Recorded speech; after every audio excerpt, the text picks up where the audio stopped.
Welcome to the Bikepack Adventures podcast. I am your host, Chris Panaski. This podcast was created so as to share the stories of bike tours, bikepackers, and endurance racers from around the world as they embark on amazing adventures. Through their stories, you'll be able to learn the ins and outs of bike travel. You'll get insight into various countries and cultures, hear fantastic stories of their journeys, and through both mine and my guests' experiences, you'll learn about the pros and cons of specific gear, bikes, and bike setups. If you're new to bike travel and considering going on an adventure, I hope the podcast provides you with that extra little bit of motivation to make it happen.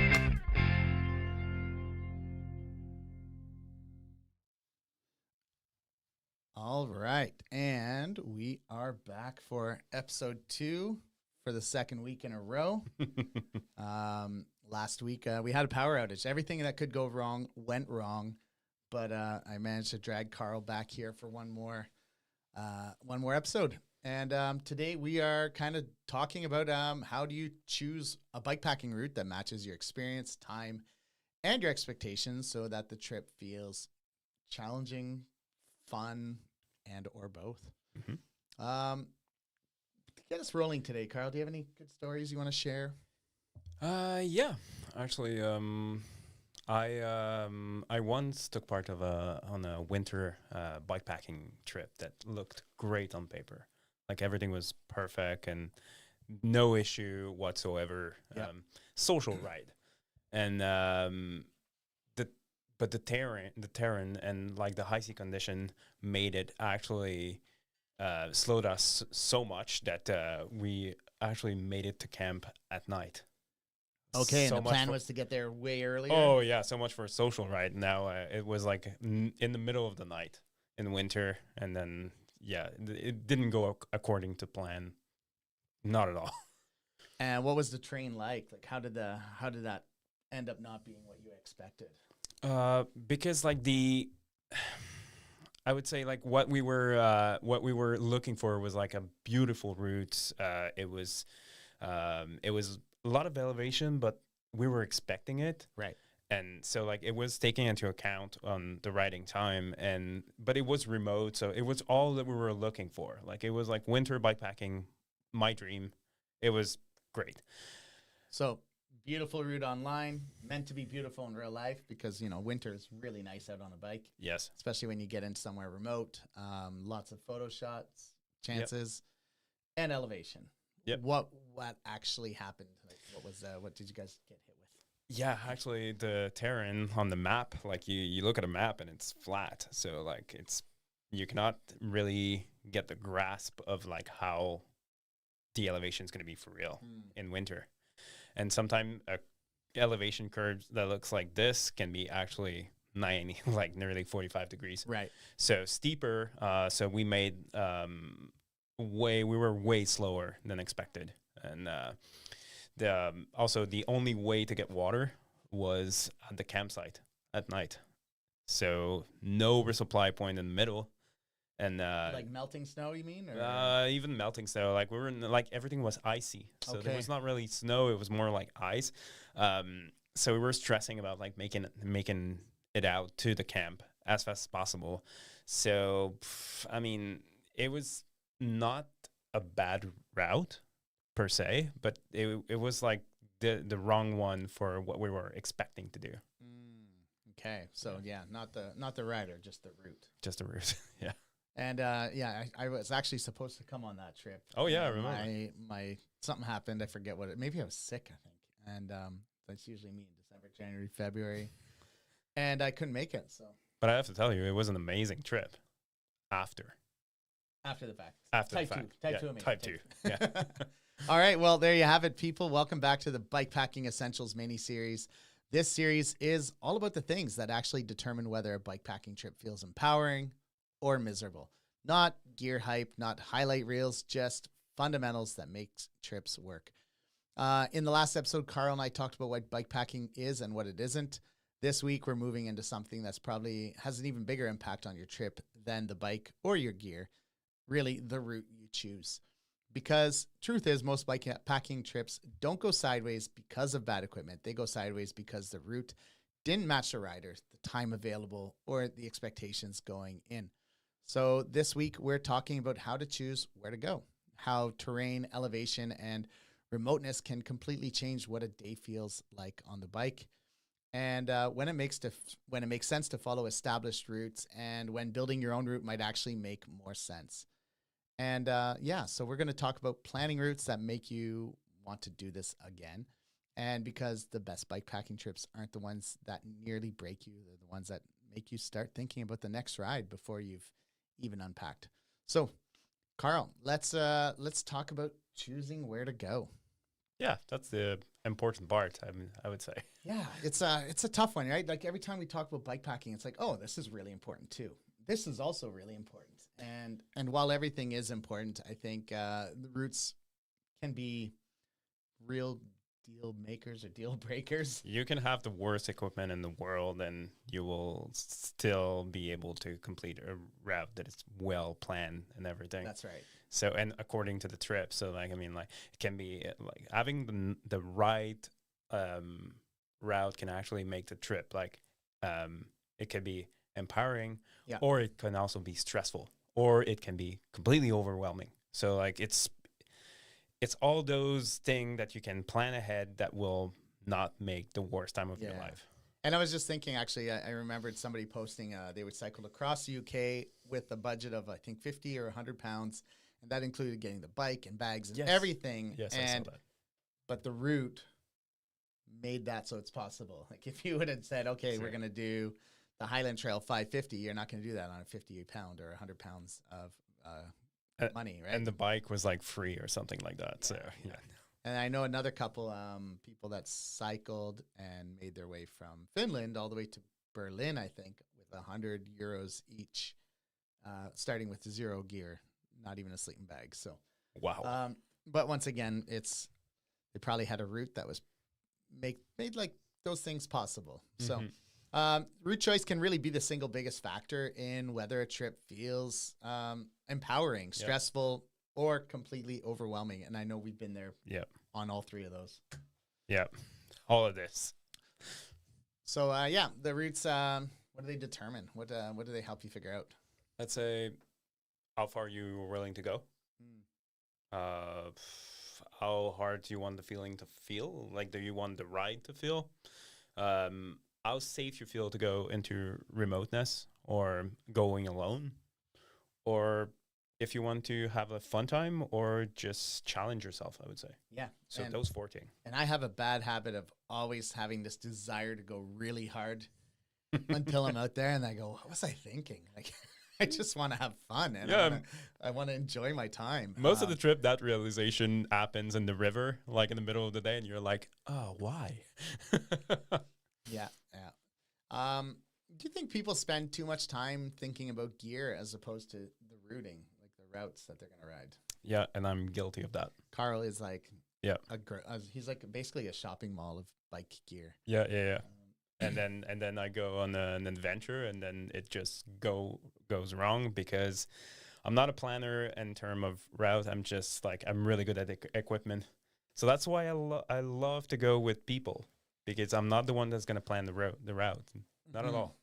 I'm also a little bit of a gear nut. I mean, doing what I do, I have sponsors and discounts, and it makes me, I tend to buy more than maybe what I actually need. And then when it comes to the routing, I'm also kind of like Carl there. I'm a little guilty of under planning a lot of times. So and it doesn't mean I'm not taking a planned route. Like I made the Canadian Shield routes and I decided I'm going to go ride them, but I don't even bother like planning how far I'm going to ride that day, or the fact that it's 40 degrees outside and I'm just like, I'm going. So there's a lot of things you need to consider, and we're going to talk about our mistakes, which will hopefully make you not make the same mistakes. Like, because we're really good at that, like together. And I had a note here. People research bikes and bags for weeks. I think weeks is an understatement, probably months. People spend a lot of time looking at bags and gear and daydreaming about what they're going to ride, what they're going to do. So, and then you pick a route really quick. You're like, I'm going to go do the Canadian Shield 900 next week because I have time off and I don't care, right? You know, riding with Emily, like we're riding together, and then she's like, "Oh yeah, in like 5.7K, there's gonna be like a convenience store, or there's gonna be like this river or this restaurant," and I'm like, "Oh, So you right." don't really need a GPS. No, I have an Emily. Daniel LeBlanc says here, no winter maintenance on 42s was a pretty rough time. Oh, I've heard of that. I've never actually been on the no winter maintenance route, Dan, but yeah, definitely on my. I saw it. It's not the. I had wanted to go last year, but I just it's a long drive at the end of the day from Ottawa way down there, and I just didn't bother. So just write the one that we should do. That could be an interesting thing in the chat, actually. Yeah, if you And have good ideas for we'll for have to routes comment. or terrible choices like Dan, Yeah. let us know. Oh, he says the grand depart is a huge fitness reality check-in after winter. So yeah, choosing the right route means balancing. You got to balance a lot of things, and the one I struggle with is time available. I have a goal of hitting a big route, and I start thinking of like how fast can I do it so I can get home and spend time with family, and that's not really the good way of looking at things. I think you really need to kind of plan a daily distance that's reasonable, depending on the route, of course, and then kind of stick to that. Don't try to rush it just because of other things in your life. And give yourself some leeway as well. Like before. Would you say like and after. 10%, 20%, 50%? That's endurance racing thinking there. No, I would just be like, you have 2 day. Don't plan a 2 day trip. Like maybe like plan a, like an overnight or something like that. If you have 3 day, then you can go, because like you'll have to go home. You'll have to unpack. You'll have like to prep before the trip. Something can go wrong, and probably go back to work the next day. Exactly. So like sometimes those trip can be challenging, and just trying to go as hard as possible for 2 days and then going back to work, you're just going to fall asleep on the table. Yeah, yeah. And then, of course, terrain difficulty. Such a big one. And I could think of a couple really good examples. I have a route I created called Bikes, Boats, and Bridges. It's 300 kilometers long. It's right along this, the Ottawa River. Encapsulates a couple ferries and a whole bunch of bridges.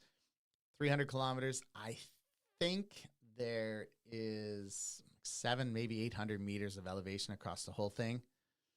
And then there's like the Canadian Shield 400, which is a little bit longer, but it has something like 6,500 meters. So very, very different routes. You know, the terrain, elevation, a lot more chunky trails and roads and ski hills on the 400-kilometer route, and then Bikes, Boats, and Bridges is a mix of rail trail, paved pathways, gravel roads. The only bad luck that you can get on this one is like if you have wind. Yeah. But apart from that, you just like push the pedal. Yeah, you never get a chance to coast. Like you're always pedaling. Where you go up a big hill, the downside is going up a big hill. The fun side is coasting down or flying down a mountain, right? So what do you think? All of that is something that is all of that is something that you can actually like control by prepping in advance, but also like you have to go back to yourself and what is your actual experience level. Oh, true. Yeah. What is like your what can you like in retrospect if you rode some route before, and like can you do it? Is it realistic to do that? And is it going to be fun, or you want to challenge yourself? Like what, right. Like you know your level, and if you don't, like be conservative and just go, because like this is like when people get it wrong. Like, yeah, and as Daniel mentions about the grand depart for the no winter maintenance, you know, something at the end of winter before the season starts, you're going to have a very different experience than if you rode that 3 months later or 4 months later in early autumn or something, where now you've been biking for the season, you're in better shape, your muscles are used to like working harder. You know, that can play a huge, it could have a huge impact, I should say. Yeah, because you can ride something at the beginning of the season and feel like you are the problem. Like it's just like, oh my God, like I'm not good enough to do that, and then your confidence going to drop, and then like everything feels harder than it should be. And it's probably just because it's the beginning of the season. It's not because you are not a good rider. It's maybe like the terrain or the route that you choose is not the good one.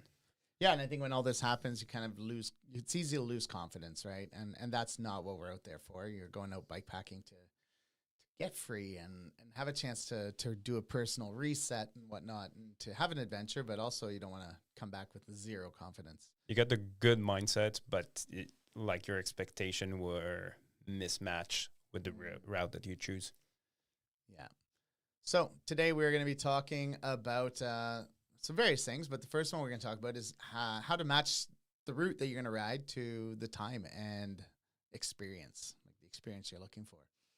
I think the big one here is most beginners really underestimate, sorry, how slow bikepacking actually is. You know, we kind of talked about it a bit last week. You really feel like I've been out on my gravel bike in the early spring and I'm riding at 25 kilometers an hour and I'm having a great time. You don't realize that, you know, you're carrying bags and gear and you're going for 1 or 2 days or 3 days or even longer. And there's like gradual, your body gets sore and starts to fall apart a little bit more. You're not gonna be 25 kilometer per hour for a long time. Like the reality of like doing a 25, like doing a long bikepacking ride through like Papineau Labelle and doing like the 300 over like the bridges.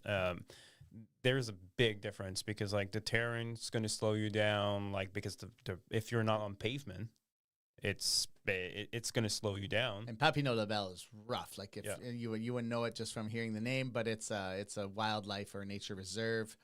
It's very chunky. It's awful to drive a car in. Bikes are way better because you can kind of dodge a lot of the bigger rocks, but it's still chunky. It's slow going. I rode there and it's just like, like also it's not because it's 5K and it's going up a hill that you're going to be able to ride it. You might do hike a bike. Sometimes it's 1K and it's like 45 degrees. Yeah, and just climbing in general, like getting to Papineau Labelle to Notre Dame de Laos and then going north forward on that, it's just an insane amount of climbing. So it slows you down. It burns your legs. And you'll push your bike for most of the time. So like hike a bike, it's like unless there's a lot of horse flies around or deer flies, then you're gonna just feel empowered. What's the speed of hike a bike actually? Like is it like 2 kilometer per hour, 3? Maybe 3-ish. Yeah. So if you go from 25 to 3, that can be a little bit shaking in your confidence. So yeah.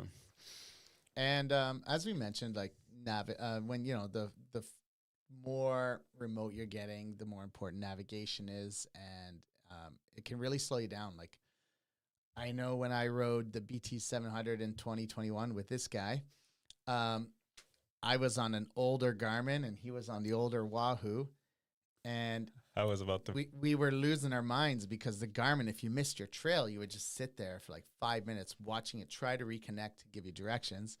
Whereas the Wahoo would just freeze if you were recording for too long and you didn't like stop, start afresh. So navigation can play a serious, like it can be a huge limiter in how. This is actually how much time you spend stopped. After this race, I upgraded for like a better Garmin because I was like, no way this is happening again. Yeah. Yeah. And then, like we mentioned, multi-day fatigue or even just single-day fatigue. If you're going longer and harder than you're used to, trying to make a certain destination and just kind of pushing your body, it's easy to get tired and feel dead. And also when you go on a ride, most of the time you're going to pack your food and your water. But like multi-day, you have to, like, it's either like you have planned ahead for that, or you need to plan for a resupply point and like food and water. So like you're not going to do that on a normal, just like day ride. You have to go to stop and eat, drink water, maybe go to the bathroom, maybe like there is like many factor that's going to slow you down over. Unless you're like me, I'm the worst eater when I'm on the bike, and it's like instant noodles, dropping a can of tuna in it, and I hate every bite, but I'm just like, I need food. And Daniel here, who's in the chat, he cooks proper food, so Yeah, that's He's going to be at the summit this year to present. yeah, not like the Tim Horton what is it, like the worker wrap and then one in the jersey. Warmed up. Yeah. Your back sweat. Yeah, and like Carl was saying, just stopping for food and water really slows you down. Every time you got to fill up a bottle of water, filter water, it can be really, really impactful. I'm more of a person that likes to use the tablets, the purification tablets. I don't filter as much as I should. I like to try to grab clean water and just drop tablets because then I can go. But if you can't find anything but dirty water, you're going to have to filter, and it just saps. It just sucks up the clock time. Yeah, I use the Cathodin, like the one that you can press, but like after a lesson, I started like bringing tabs as well. Daniel says he's a 1 liter of beer in an hour at the patio kind of rider. I love that. That's perfect. That's what I love. Yeah, if I can find a patio. It depends on the routing, right? Mm-hmm. But you can always grab beers for later in the day and just put them in your bags. That's what we did last time. And then you just build a little rock wall in a creek or a river, put them there so they don't float away, and let them cool down. And yeah. You're making me miss summer. It's coming. It's coming. I was going to add something to this. Oh, yeah, another big one that people don't realize. It slows you down a lot. It really, it slows you down, but it's for a good reason, and that's riding with other people. Oh. Because every time other person stops to fix something, put a jacket on, layer off, have a snack, go for a pee, whatever the case may be, you stop. And then they have to stop for you every single time you do that. So that's twice as much stoppage time. And it might not feel like much, but it actually really, really adds up. And I think we noticed that too. When we rode that BT 700, we weren't drafting each other, but we were riding friendly and staying close. And one of us would stop and the other guy would slow down and keep rolling, or stop too and try to do 2 things at once. And just a huge time suck. I mean, finding someone that match your speed is kind of important. I didn't feel like it was like that much of a drag on each other when we did the BT. So that was great. That was feeling like great. But like it can happen. Like if you go, the bigger the group, it's going to slow you down. Yeah. Yeah. And I think, we were saying is that you can't look at bikepacking the way you would road or gravel riding. They don't mesh. They don't match, especially with distance and speed. No, because like a 120K road ride, like it's not the same as a 120K. Yeah, like not to say it's easy, because if you're road riding 120K, you're probably with some people that are going to make you just like depend on the speed. Yeah. But I mean, like in like the forest, like on the single track and everything, that turns into like what is like 120 on the road. It's like a 4-hour ride or something, like 4 hour and a half, maybe 5. That, yeah. Like in the forest, it's like what, 10, 12? Probably. Yeah. So big difference. Big. Depending who made the route. If it's me, yeah. If it's you, it's like probably like 15. So yeah, I think people overthink mileage. They overthink like the targets for how far they need to ride at any particular time. Yeah. And and we could say they probably underthink things like total climbing and terrain difficulty. They tend to just lump as 150K route or 300K route. They don't necessarily look at all the distance as much. Yeah, they look more on distance than elevation. Yeah, but also like I feel like the people making the route are actually like guilty of that, because like they're gonna put like 400 like you do, like, or they're gonna be like, oh, it's just like a 250, but it's the worst 250. So I should rename the routes like the Canadian Shield 6500M. Yeah, exactly. The Canadian Shield 13,000M. 13,000. Yeah. All right, so let's jump into a quick commercial break. Before we get back to this episode, I want to thank the sponsor of this Bikepacking Essentials mini-series, Panorama Cycles. I've actually been riding Panorama bikes for the past 3 years, and one of the bikes that really stands out in their lineup is the Anticosti, which is exactly what I built for my wife last summer. The Anticosti, named in honor of Anticosti Island, is their adventure gravel bike, and it's really built for the kind of riding a lot of bikepackers end up doing: long gravel rides, rough back roads, and those stretches where the pavement disappears and things get a little more interesting. It has a steel frame made of Reynolds 725 tubing with lots of tire clearance, is dropper post compatible, and has tons of mounting points. It's the kind of bike that really encourages exploring.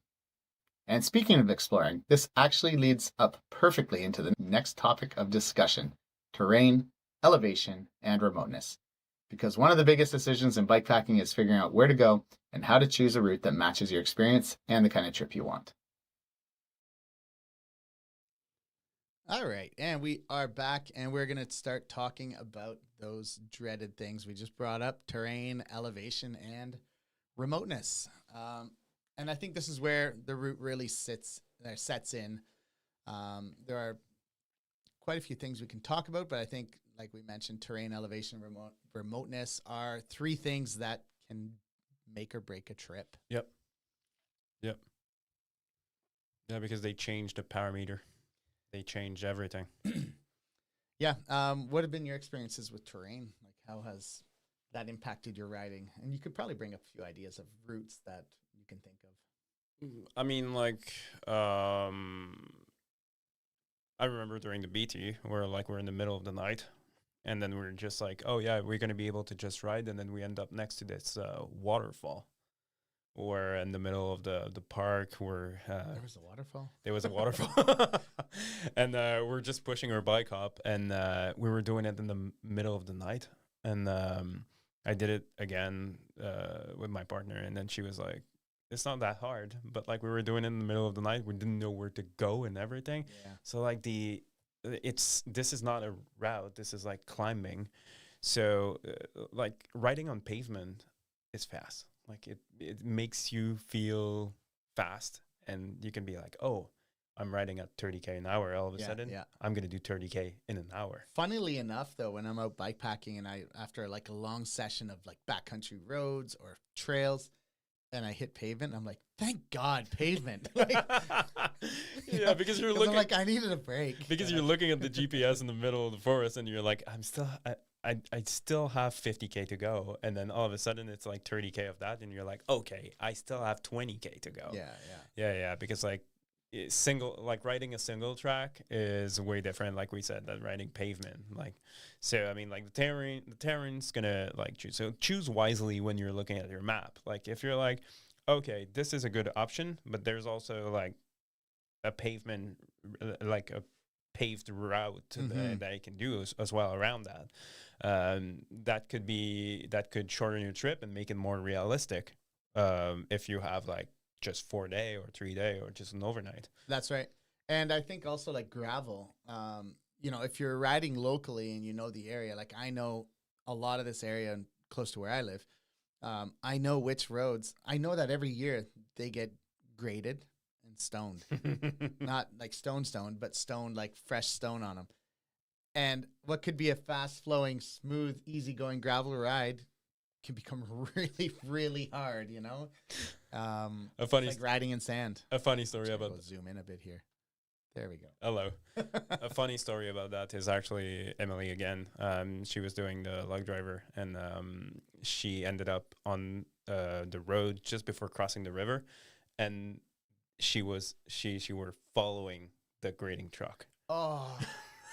That's the worst. So she was like making very slow progress. She was just like fighting it. So, and it happened twice because like the year after we got also another grading truck over the hill. So yeah, gravel can be two things: perfect or the worst. And I remember the almost same thing during the Wendigo last year, so 2025. The groomer came down the trail in the, like 6-7 p.m. and I was like, because it's such hard riding, so loose and soft. And I thought it'd get better, but no, that groomer just made things like marshmallows. Just hard on the surface and super. Not even. It was just.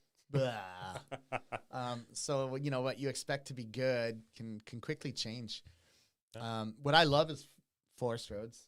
I love forestry roads. Like there's no winter maintenance roads. There's depending if they're not like just ridiculous. Yeah. I like a good no winter maintenance road. Like Halliburton Forest, like riding in the Halliburton's forest. great. It's perfect. Like, you're just flowing. It's like a roller coaster of like forest. It's green roller coaster. And I could say even like the Canadian Shield routes, they go through Lac Cayama area, and where a lot of those no maintenance forest roads are really nice.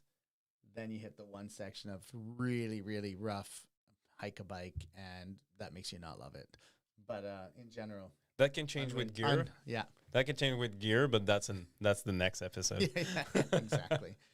And I'm a big proponent of single track. I like putting as much single track as I can into routes. I love mountain biking, but for somebody who's not a mountain biker, definitely something you want to be aware of, and you have to know it's going to slow you down. It might involve some more walking than normal. It's not because it's short that it's faster. That's right. Yeah, it's not because it's shorter through like somewhere that it's necessarily faster. Yeah, and then like we mentioned, we talked about terrain, and then sometimes terrain pairs up really well with elevation. Makes me think of last summer's trip Carl and I went on, and it was 33% incline, which is insane. I still think this is the we were like one. Flying down a little trail, or like a double. Actually, it was like it's like a forest road. Yeah, it's kind of like a forest road. Flying down it, and then I saw this wall. We were expecting, and I waited for Carl. I stopped and I took out my camera and my phone, and I started recording because he's like, "Woo! What the?" We were expecting it, but we were not expecting that. Yeah, like a number is different on paper than it is when you see it. Yeah. So elevation can really, really affect, the speed at which you can cover things. And it kind of all ties back into the same thing. How much can your legs take? How much time do you have? And as we have here, it's 80 kilometers with 300 meters of climbing, such as like bikes, boats, and bridges, is very easy on the legs compared to 80 kilometers with 2,000 meters of climbing. So yeah. 2 completely different days on the bike and a really, really different experience. Although in hindsight, Carl and I still talk about how awesome that trip was. And, that was amazing. Yeah, and we're probably going to do some kind of variant of that this summer. Hoping to get my hands on a pack raft, and so we can. We would skip that hill actually. Yep. But we'd be pack rafting down the Rouge River, right? Is that the Rouge River? Devil River. No, actually, up there is the Waro. It's the Waro. Yeah. That makes sense. And it's possible because actually there's someone before us that did Marie-Pierre Varin. Okay. And she did it. So I did a part of it, but not all. Yeah. What about you? Any things on elevation that stand out that you can think of? Cumulative elevation. I mean, like day after day. Yeah, day after day, but also like during the day, because like you can be like, oh, okay, I looked at the elevation map, and actually someone told me like to actually print the elevation map, and it's a great trick, by the way.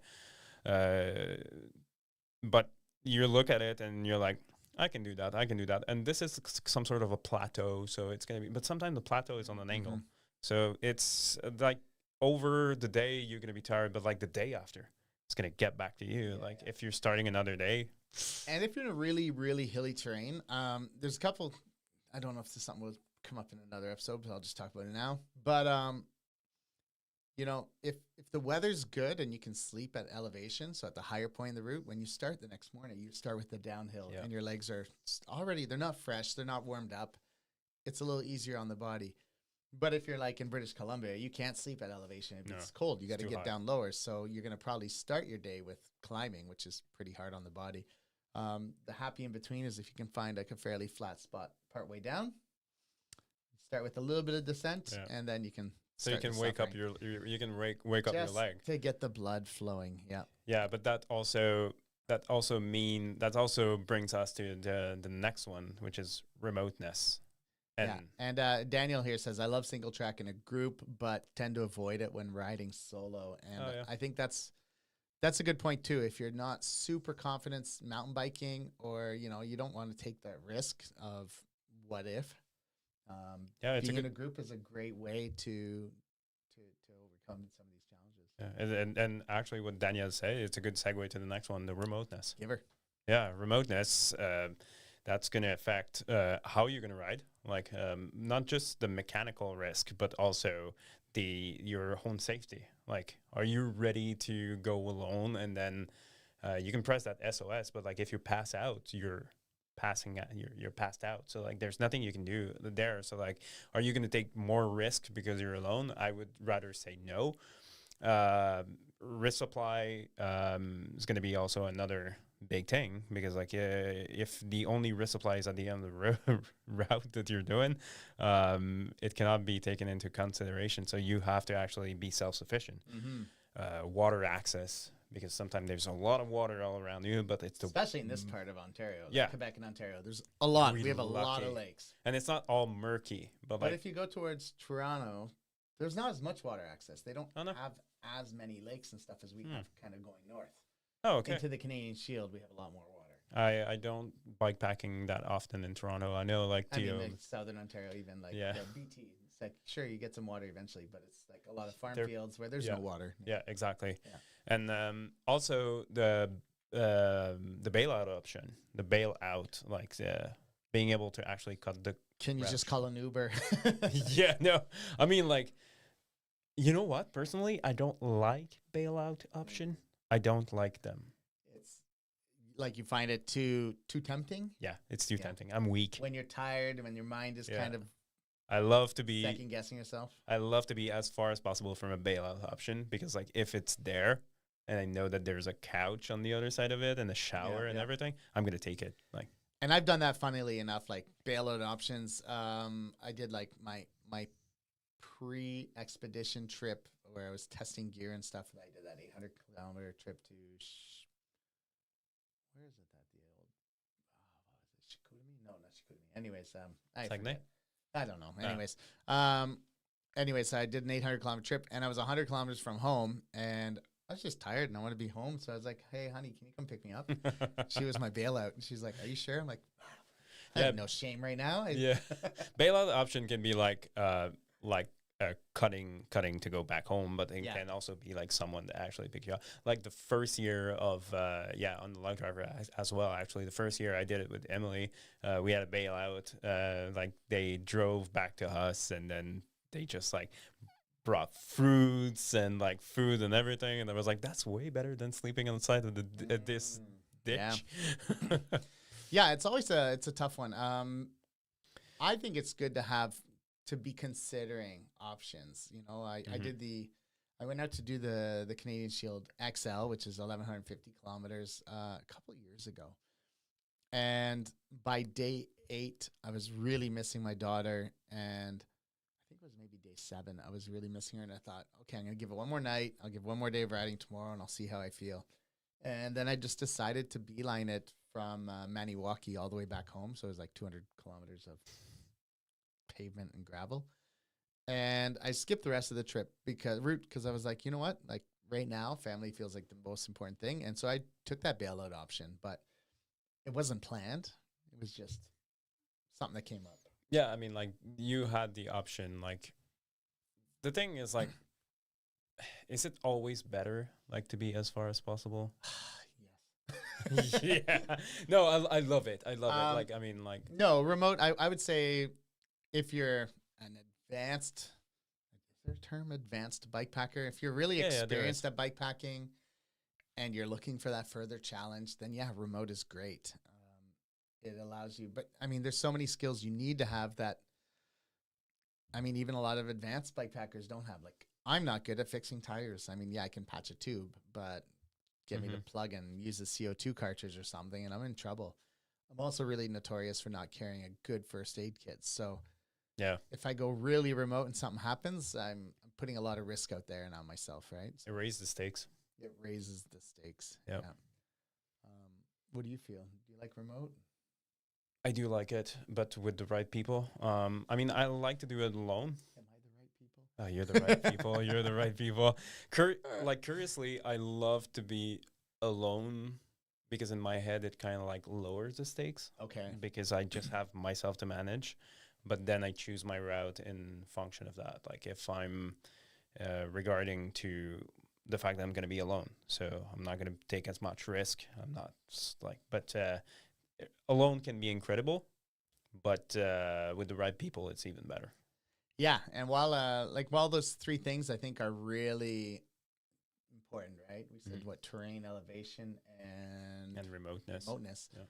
I think there's also another big thing is like DIY routes versus established routes. And we had a little different opinion on we that. started talking about it, and and in my mind I was thinking like, I don't even remember what I thought now, but I thought like the DIY is a good option because You could tailor you're it. tailoring it to what you need, Yeah. but also that comes with some experience of planning routes and stuff. Whereas Carl was more of the opinion the established routes have been ridden by lots of people. There's tons of resources on them, tons of information, lots of people that can answer questions. So he was more on that line. So I'm more on the let's discuss. Yeah, I'm more on the established because like for two reasons. You can be advanced or beginner. Like if you're advanced bike packer, you can actually just focus on riding because you don't have to plan anything. And if your goal is just to ride something or set like an FKT, you can actually just go on it and then you know where the resupply points are. It's like proven navigation, so like you know where you're going and there's not going to be any surprise on the road, or you will be aware of them because like the people doing creating that route, they're gonna share it. Also the people riding that route, they're gonna share it live with you because there's more people riding this. And on, like just even that, like bikepackadventures.ca, the route section, I always try to put in as many details of the route as I can find. And that's from the various route makers, whether it's Matt Cady or Eric and Jen and whoever. Like I'm trying to like put as much details in there, and just so people can read that, look at it, and have a really good understanding of what they're getting into. But there is no surprise.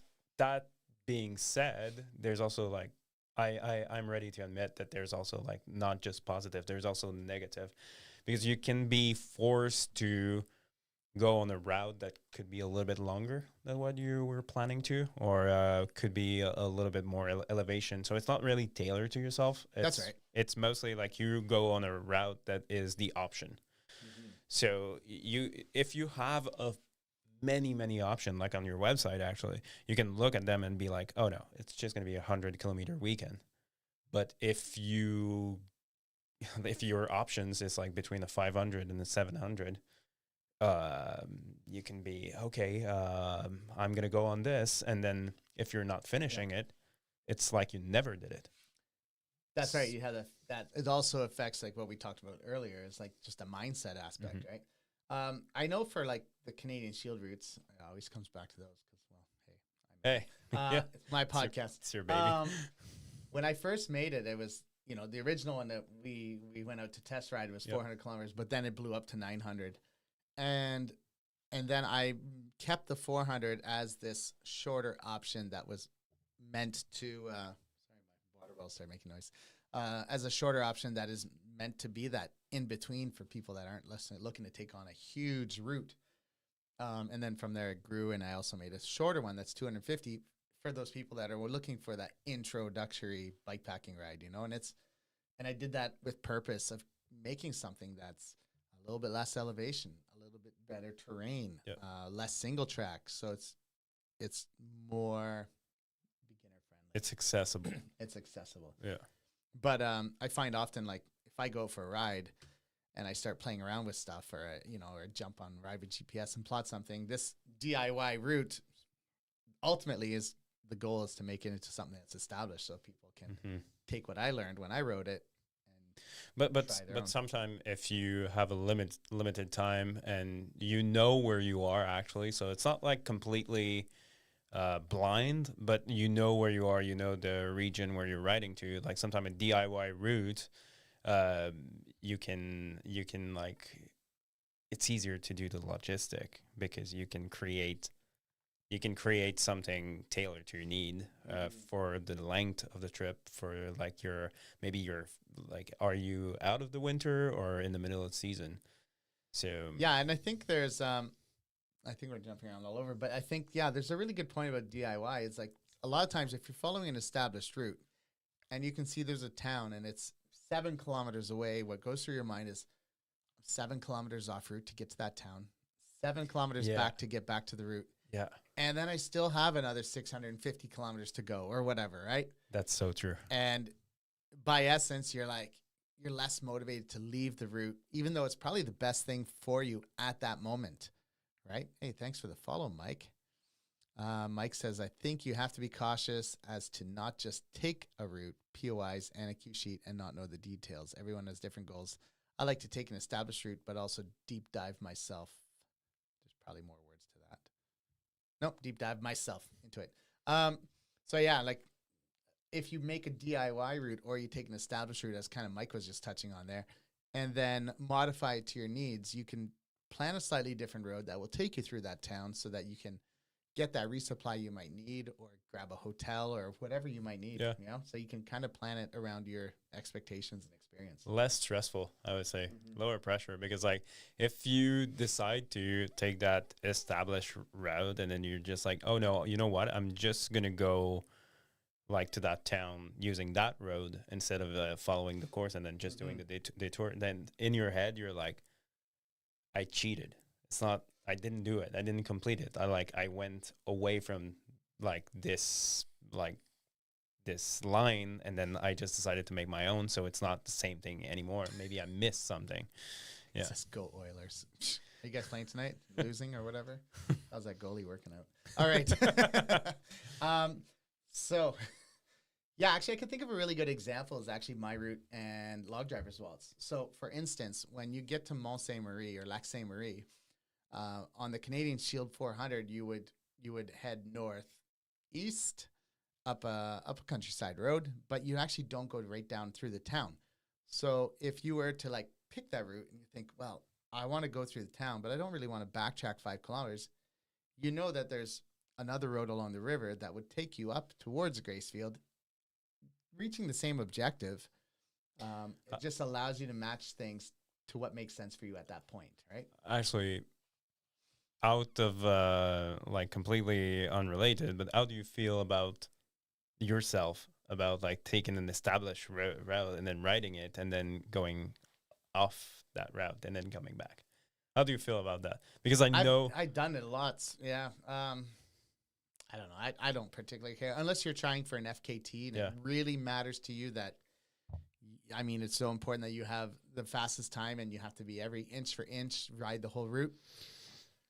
Doesn't really matter otherwise, but yeah, I guess there's a sense of accomplishment that comes with riding an entire route, right? I feel like the it's weird. I kind of feel like the pressure to do it, but like it's less and less as the year goes. Like I'm now more like, I don't really care. Like as long as I finish it. Dan LeBlanc says, I think following the spirit of the route is more important than following the line 100%.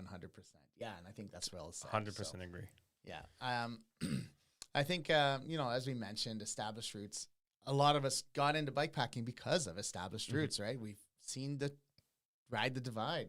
We know about the Great Divide mountain bike route. And these are long time established routes that it's probably on, not say 100%, but 75% of riders' buckets list. Oh, yeah. You know, like everybody wants to go do those. I'm ready to say 100%. Like it would be like 99%. Like everyone wants to do the Tour Divide. Yeah, I don't really want to go to the US right now. But yeah, I mean, like, yeah. No, I mean, I'd probably, I'd like to go do the Tour Divide at some point. Yeah. It's on the bucket list. Yeah. Might not happen my year off, but at some point. No, me, it's a question of time. It's not a question of should I do it? Yeah, we're in the bike industry. Yeah. Yeah. So as we mentioned, established routes can be intimidating. They can. Did we talk about that? Yeah. We did. Okay. Yeah, we did. Like, I mean, like it's mostly to the fact that like, is there any cons to the DIY? I guess navigational issues, right? Like, yeah.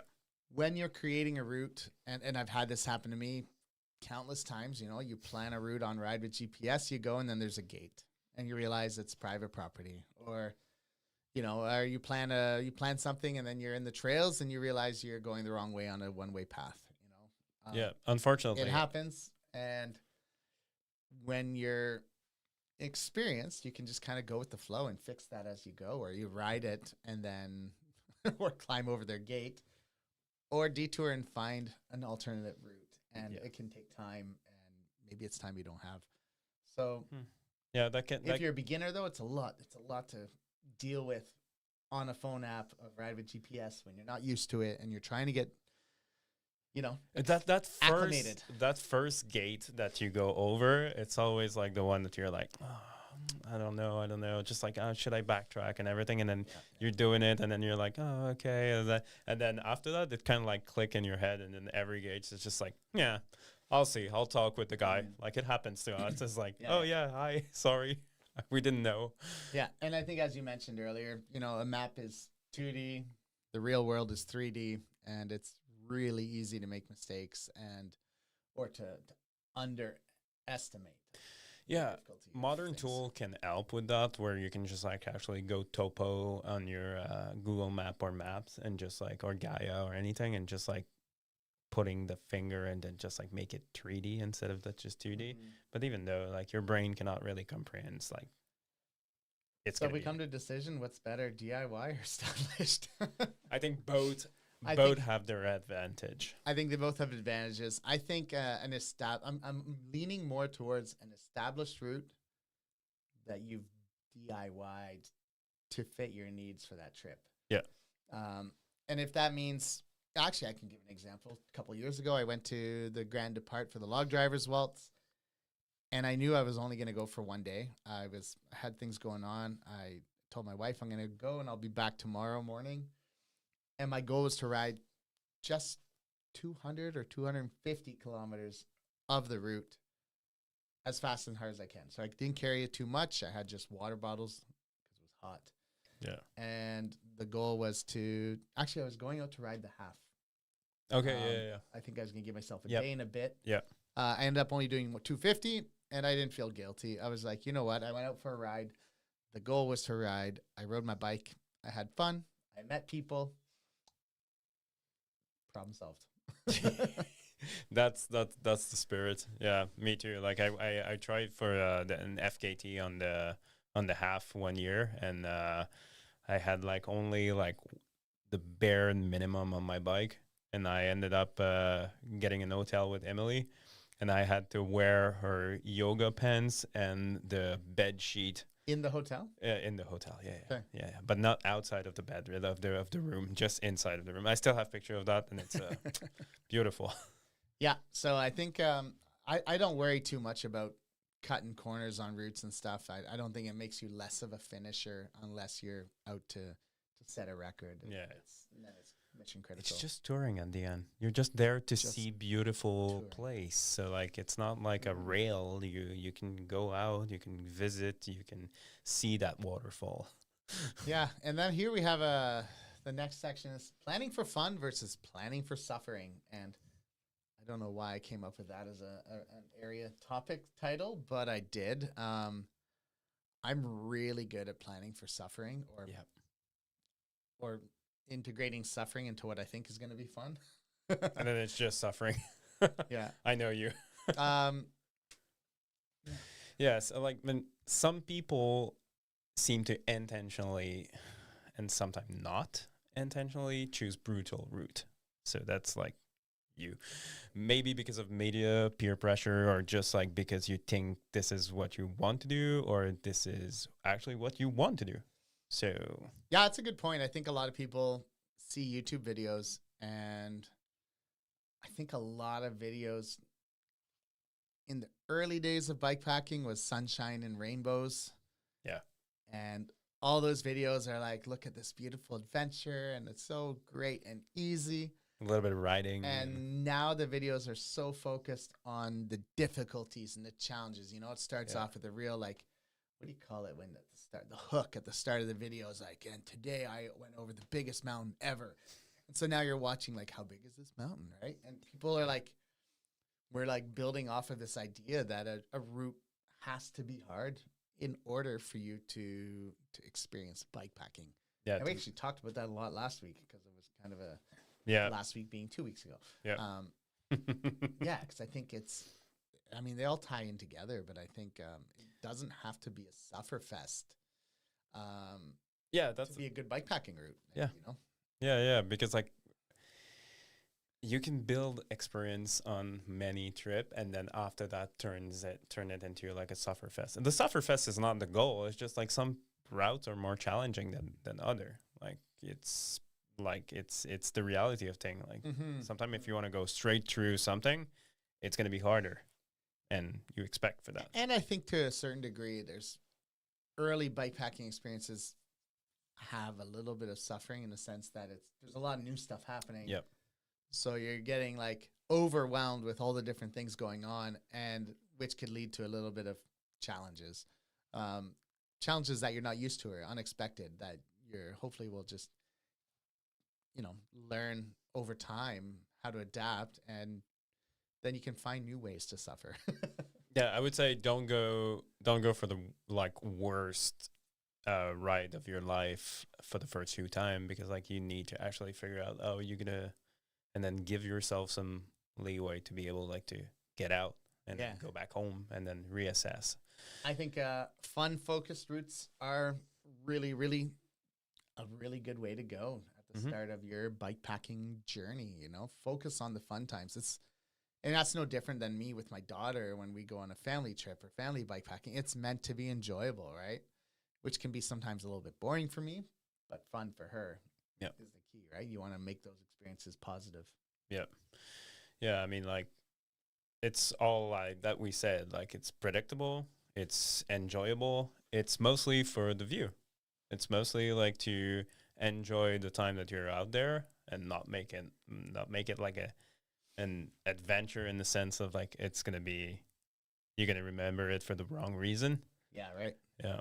And I think having a good bailout options if necessary, especially on a fun focused route.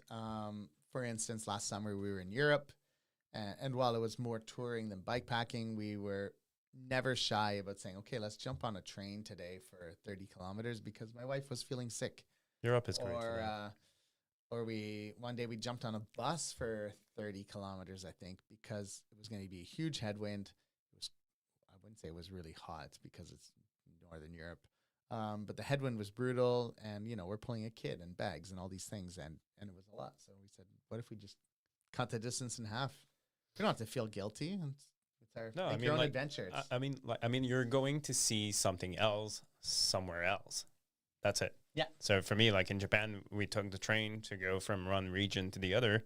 And across the city. Yeah, exactly. You don't want to ride in the city. So it was not like we didn't skip something. We just went from one place to the other to continue the trip. So like we didn't see it as like, oh, we're cheating. We just like, it was a part of the plan, but also we had the option to be just like, hey, I don't want to do that. Let's just continue to have fun and skip this one. Yeah, exactly. Yeah. And then on the flip side to the fun-focused routes, we have more challenge-focused routes. So as you get more experience, you might want to have bigger days, longer climbs, more remote sections, Yeah. And which also means less or fewer safety nets. So you have less things to fall back on when things get challenging. Experience will actually mitigate those risks. Like being more prepared mechanically, like taking some mechanic course, you'll be more confident to go on those more challenge one. It's mostly remote because like the distance and the climb can be fixed by just not doing it. Yeah. But the remote needs to be also associated with preparation upwards of the trip, not in the trip. Yeah, and one thing actually, I was just thinking when you were talking about taking a mechanics course and stuff. I don't know if you've seen this as an industry person. In my estimation, more women take these kind of courses before going on big adventures than guys do, because guys, I think we're just overconfident, arrogant, and think it'll all work and out. A little bit dumb. Yeah, no, but I've talked to quite a few people over the years with podcasting, and female guests have said, I've taken a course before going. I don't think I've ever had a guy say to me, I took a course. You know what's funny? There's an analogy for that. It's like when you go to the bathroom, when you go to like to do your business, a guy will sit on the toilet and do its thing and actually check if there's like toilet paper, where a woman will actually check if there's toilet paper. That's so true. And then after that, do the thing. So like they're way better prepared for those kind of adventure that we are Chapeau. Yeah, I think. Anyways, ultimately, I think there's nothing wrong with a little suffering, as long as you choose it. You know? It shouldn't be something that all of a sudden you're like, I did not expect any of this. This sucks. Right? Yeah. And you choose it not because it's an accident or you underestimated the terrain. Like there's a big difference between being stuck somewhere and like choosing to be stuck somewhere. Yeah, exactly. So if anybody has questions, please jump in, ask your questions. I think we could talk about what our big takeaways are for the day, or what he says here, Daniel LeBlanc. I have YouTube and a 5mm Allen key. What can possibly go wrong? Well, I hope you have a 4mm as well, but if you have 5G, yeah. So big takeaways today. I think choose routes that are based on terrain and elevation, not just distance. I think that was a big one. It's too common to say, I want to do the, somebody was messaging me today, I want to do the Canadian Shield 400 and not the 250 this year. I want to change what I read. Registration or intent, right? I was like, sure, man, just make sure you pay attention to this, the elevation and terrain. It's much different than the 250. So, as long as you know there's going to be a little bit more suffering to go along with that route, then because 250 and something can be way different than 400 and something. I would say doing the 250 twice at 500 kilometers would be easier than doing the 400. Yeah. Also, I would say match the route to the time you actually have. Like it's cool to be like, oh, I'm gonna be out there and I'm gonna have fun and I have all the time in the world, but. And sometimes you're a little bit too ambitious and building that buffer too. I'm guilty for that. I always think in I think back to like 2021 when I was in my best shape and I knew how big a days I could do consecutively and consistently, whatever. Mm-hmm. And I still have that in my head. Well, I have a lot more gray hair now and I'm a little bit heavier. So I have to like rethink that too. If I'm going to go out and I'm trying to do a big ride, and it's a challenge focused route, I gotta bear in mind that I'm not the same person I was 5 years ago. Yeah, because when you're trying to do that, actually, like these days, I still try to do that because I'm probably dumb and I don't learn any lesson. Or you get talked into it from me. Yeah, I'm actually getting into camp past like there's no daylight anymore. Like it's at night, and that sucks. Like I mean, it's okay if that's what you're planning. That's part of your challenge. Yeah.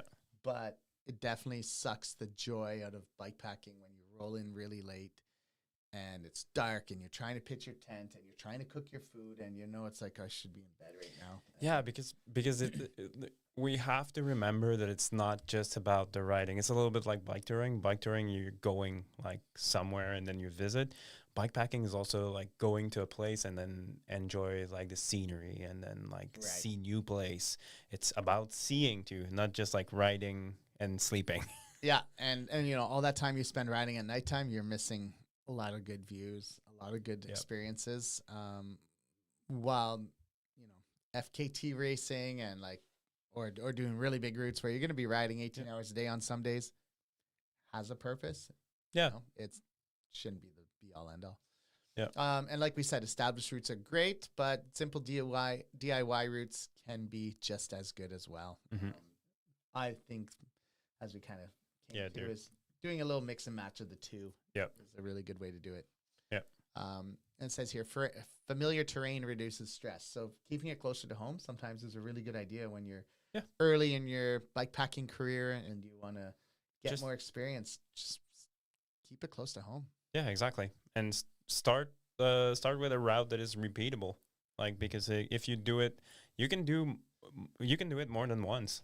Like you can just like practice with something and then you put a different set of gear and then you put like you're like, oh, I'm not gonna leave after work. I'm just gonna do it as a weekend, and that can make a big difference on the future trip. I don't love to repeat routes as much. I mean, I've ridden my routes lots because they're mine and I got to go check them and ride them and stuff. But I do like to explore new things. But sometimes getting out for something familiar is fun. Something you know that you're going to be like, oh, we're starting at 8. We're going to get there at 5. And then, especially if it's more social and you're with friends. And exactly. Stuff. And then lastly, yeah, if the route scares you a little bit, it's good. If it scares you a lot, it's time to scale it back. Yeah. So on that note, yeah, I had a note here. I said in my early days of bikepacking, I really believed that the harder the route, the better the adventure. Yeah, I really, really believe that, and I'm still trying to work over that. But definitely in the last couple of years, I've slowly come to realize that there's a time and a place for each kind of adventure, and yeah, it's okay to have fun and not just suffer. Yeah. For me, my personal reflection would be like, you don't have to choose a side forever. You can adapt your route to your schedule and your current physical form. A good challenging route can, in a bad physical shape, can ruin a trip. That's true. Yeah.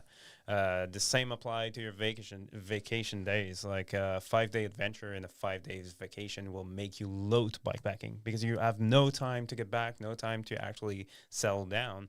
A sweet overnight over weekend when you roll back home at 1 p.m. it's fantastic. It's just like relaxing weekend or adventure, but give yourself some time to actually breathe in, breathe out, see the place you're going to.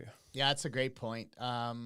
Just like when you go on holidays, you don't want to roll in at like midnight on the Sunday before you go back to work. It sucks the next day. It's matching expectation and reality. That's really important at the beginning because we're all adventurous. We want the adventure, but reality sometimes is different. Yeah, I was trying to come up with some final recommendations. Great bikepacking experiences come from really good route decisions, not just big ambitions. And I put together a little list of some of the routes I've ridden. And I thought for short solo trips, Carl and I did ORO calling last year. We actually created that route. We created it together. We discussed it on a few occasions. I think that or Canadian Shield 250 are really great short trips, right in the 2 to 3 day range. I think probably most people could ride those. 250, probably 2 days, maybe 3 if you don't want to do as big a days. And same with the ORO calling. It's a little bit shorter route, a little bit more challenging, but it's I think it was like 150K, I think. Yeah, I mean, like in 2 days, it was perfect. 150K of definitely on the more challenging side. So it's definitely a challenge-based route.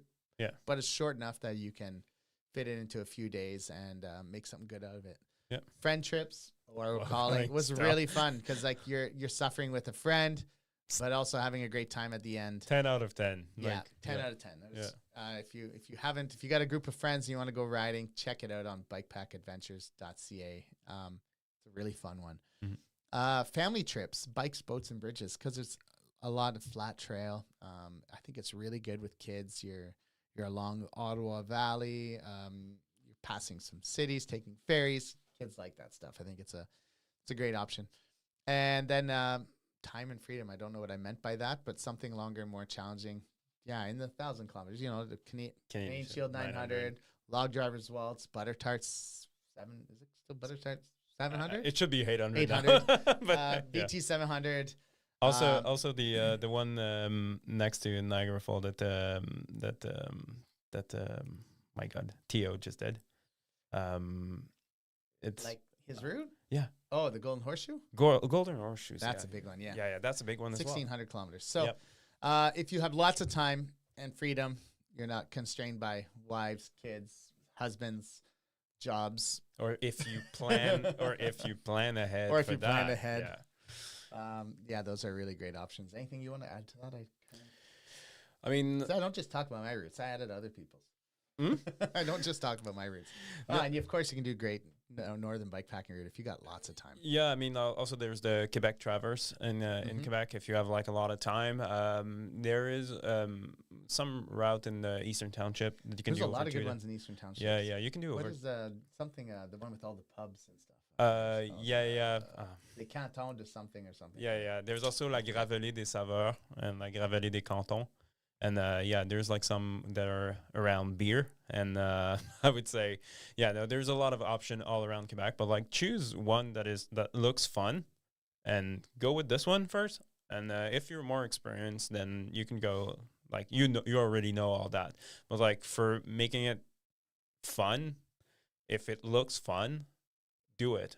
If it was too easy, that's just a small problem. Now you have a benchmark. If it was too hard, You still have a benchmark. You still have a benchmark, but like too easy is better because like you'll get back home and then you'll be like, I want to do something harder. But too hard can lead to problem. Yeah. So Yeah. And I think I wasn't sure if you would ever bike pack again after we went on that first night out, that first bike packing trip there back in 2021. I wanted to sell my bike And yeah, he came back and said, I'm done. No, but I love biking and bike packing. Yeah, and I think also we didn't bring it up, but ask somebody. You know, if anything else, reach out to me, reach out to Carl Fork Sauce on Instagram. Ask us advice if you have a route in mind, and you can share a link, or you have even a sketch. You can shoot it our way and talk to us and ask us what we think based on your experiences and knowledge and age and all these other things we can discuss. We don't even charge for it. It's free. No, it's a free service. I love to do that. Yeah, I love to scratch my brain on like, oh yeah, that would be great. Have you tried to do that? Have you tried like anything? I love it. And Daniel says here, I've completed routes at the very last minute just to have my bike sit in my truck until the next bike packing trip. And he says, I recommend bogs and locks when the leaves are changing color. It's not too difficult, and the leaf color change in the Kawartha Highlands is mind-blowing. Actually, pretty much anywhere in Canada, leaf changing is awesome. Yeah. Gatineau Park, too, is phenomenal. Phenomenal in the autumn. And you know what? The bugs are dead. And there's no bugs. Yeah. Well, I used to do the Grand Depart in September, but it just didn't match with my life of planning a summit in May. I might do it in September then. All right, everyone. That is it for this week. If there's nothing else popping up here, wishing you guys awesomeness, happiness, and hopefully spring comes soon. We'll see you in another week. Later. See ya.